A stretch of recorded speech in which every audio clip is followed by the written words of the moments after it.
बिस्मिल्लाहिर्रहमानिर्रहीम। अस्सलाम वालेकुम नाजरीन, रास्कुन से मैं हूँ आपका होस्ट एहसन चीमा। नाजरीन, पुराने ज़माने में जब कोई मेला, तमाशा, दंगल या सर्कस लगता था तो उसका ऐलान साइकिल, गधा गाड़ी या रिक्शे पर किया जाता था। मुकामी फनकारों और मौसीकी के ज़रिए उसकी तशहीर की जाती थी। माइक और लाउड स्पीकर पर आ गया के ऐलान होते थे। उस वक़्त तफरीह वगैरह के ज़्यादा ज़राए ना होते थे, इस वजह से लोग जोक तर जोक उन मेलों तमाशों में शिरकत करते थे और उससे लुत्फ उठाते थे। कभी तारों पर साइकिल चलाती लड़की आती, कभी शेर के साथ कोई लड़का करतब दिखाता, तो कभी मिदारी मुंह से आग निकालकर अवाम को दंग कर देता। छोटे छोटे बोने ऐसी शरारतें करते कि देखने वाले हंस हंस कर लोटपोट हो जाते। जानवर, परिंदे, इंसान सभी इस तमाशे का हिस्सा होते। इन तमाशों के साथ साथ एक तरफ पुतली तमाशा भी होता था। इसमें बहुत सी पुतलियां रक्स करती नजर आती थी, जिनकी डोरें उनके मालिकों के हाथ में होती थी। वो बेजान पुतलियां तमाम तर किरदार अदा करने के लिए अपने मालिकों की मोहताज होती थी। वो उनके बगैर हरकत तक नहीं कर सकती थी। इनका हंसना, रोना, बोलना सब कुछ डोरियों के साथ बंधा होता था। जब पर्दा गिरता तो उसके पीछे से बहुत से लोग तालियां बजाकर सामने आते थे। फिर कुछ पुतलियां जमहूरी तमाशे में शामिल हो गई। नाज़रीन, दुनिया के बेशतर माशरों में जमहूरियत राइज है। कहने की हद तक हमारे यहाँ भी जमहूरी निज़ाम है, मगर ये सिर्फ नाम की जमहूरियत है। इस जमहूरी तमाशे में सिर्फ कठपुतलियों को इजाजत है। सिर्फ उन्हीं को सामने आने दिया जाता है जो कि इनके इशारों पर चलें। हमारे मुल्क में गुज़श्ता 7 दहाइयों से ज्यादा अरसे से ये तमाशा जारी है और अब अवाम इस तमाशे से उकता चुकी है। यही वजह है कि अब नई नस्ल बोलती भी है और कुछ करने से डरती भी नहीं है। गुज़श्ता 1 साल से मुल्क में 2 निगरान हुकूमतें कायम थी और इलेक्शन इल्तवा का शिकार थे। खुदा खुदा करके मुल्क में इलेक्शन हुआ और अवाम ने बड़ी तादाद में निकलकर अपने वोट का हक इस्तेमाल किया। अवाम सियासी कशमकश और हिजान से तंग आ चुके हैं। वो महंगाई और बेरोजगारी के सताए हुए हैं। वो ये सवाल करते हैं कि सियासतदान तो इस मुल्क में बहुत ज्यादा अमीर हैं और अवाम इतने बदहाल क्यों हैं। अशराफिया के कारोबार खलीज, यूरोप और अमेरिका तक फैले हुए हैं, मगर हमारे मुल्क की मईशत तनज़्ज़ुल का शिकार क्यों है और हम बजट बनाने के लिए भी IMF के मोहताज हो चुके हैं। इस एटमी रियासत के हाथ में शकूक किसने पकड़ाया है? इसका जवाब तो कठपुतलियां और इसकी डोरे हिलाने वाले ही दे सकते हैं। इस मुल्क में 25 करोड़ अवाम हैं और 25 करोड़ के 25 करोड़ अवाम को चुप नहीं कराया जा सकता। इलेक्शन के बाद से अवाम मुसलसल सवाल कर रहे हैं कि हमारा वोट कहां गया, हमारे नुमाइंदे क्यों मुंतखब नहीं हुए। इलेक्शन के बाद ऐसा क्या हुआ कि 8 फरवरी का तमाम मैंडेट तब्दील कर दिया गया। जिस शहर की उम्मीद लेकर हम वोट डालने निकले थे, ये वो शहर तो नहीं है, ये वो नुमाइंदे नहीं हैं जो हमने मुंतखब किए थे। बेशुमार उम्मीदवार इंतखाबात को चैलेंज कर चुके हैं।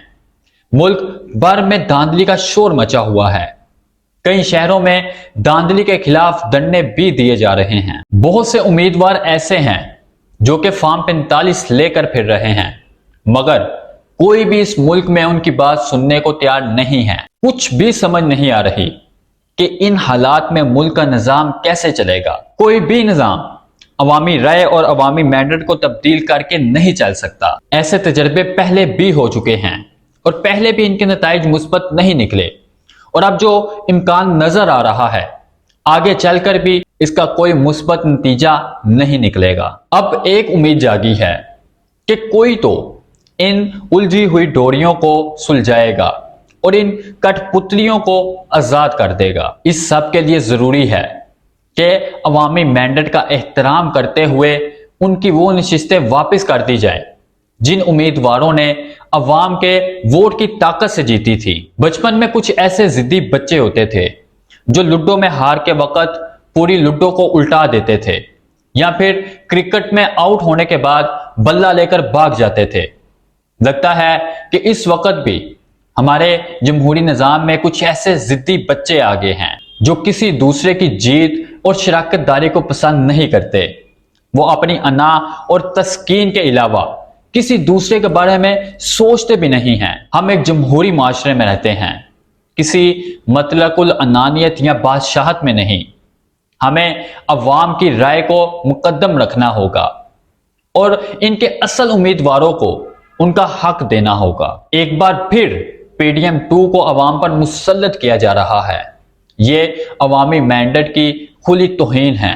پہلے بھی ان کو مہلتی سازشوں کے ذریعے مسند حکومت پر بٹھایا گیا تھا اور یہ تمام باتیں کھل کر سامنے بھی آ چکی ہیں۔ اب ایک بار پھر عوام کے ساتھ کھلواڑ کیا جا رہا ہے اور ان سب ٹولے کو دوبارہ سے عوام پر مسلط کیا جا رہا ہے۔ اگر اس نظام کو کٹھ پتلیوں نے ہی چلانا ہے تو اربوں روپے لگا کر الیکشن کروانے کا کیا فائدہ تھا؟ یہ تو ٹیکس پیئرز کی کمائی ہوا میں اڑانے اور عوام کے ووٹ کا مذاق اڑانے کے مترادف ہے۔ اگر کوئی یہ سوچتا ہے کہ اپنی مرضی کے مقرر کردہ افراد کو بٹھا کر نظام چلایا جا سکتا ہے تو ایسا بالکل ممکن نہیں ہے۔ ایسی کوششیں پہلے بھی ہو چکی ہیں جو کہ بری طرح ناکام رہی تھی۔ سب سے وعدے کرنے کے بعد تمام فریقین کو کچھ نہ کچھ دینے کے وعدے پورے نہیں ہو پاتے اور کوئی نہ کوئی فریق ناراض ہو ہی جاتا ہے اور پھر سسٹم سے فائدہ اٹھانے کے باوجود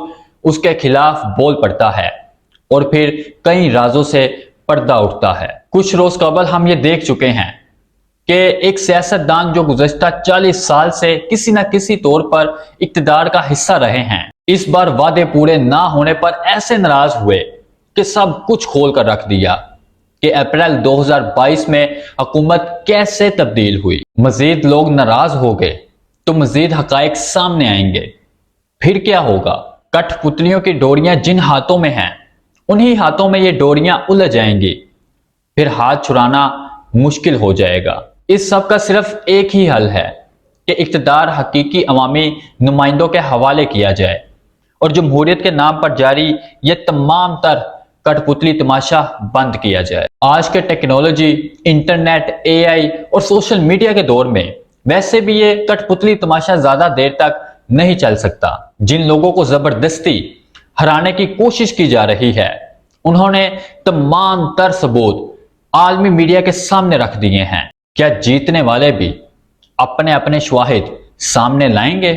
جب تک سیاستدانوں کی سیاست دوسروں کی مرہون منت رہے گی، وہ دوسروں کے کندھوں پر سوار ہو کر اقتدار میں آنے کی کوشش کریں گے، تب تک اس ملک میں جمہوریت نہیں پنپ سکتی۔ ہم سب اس کھیل تماشے کی وجہ سے پہلے ہی بہت پیچھے رہ چکے ہیں اور دنیا بہت ہی آگے نکل چکی ہے۔ اگر اب بھی ان تماشوں کو نہ روکا گیا تو انجام گلستان کیا ہوگا کسی کو کچھ معلوم نہیں۔ خدارا جمہوریت کو چلنے دے اور عوامی نمائندوں کو ان کا حق دیں۔ جمہوریت کی جڑیں مضبوط ہوں گی تو عوام کا سسٹم پر اعتماد بھی ہوگا اور پھر سیاست سمیت ہر شعبے، ہر معاملے میں بہتری آتی جائے گی۔ اللہ ہم سب کا حامی و ناصر ہو۔ دوبارہ ملاقات ہوگی نئی ویڈیو کے ساتھ۔ تب تک کے لیے اللہ حافظ۔ پاکستان زندہ باد۔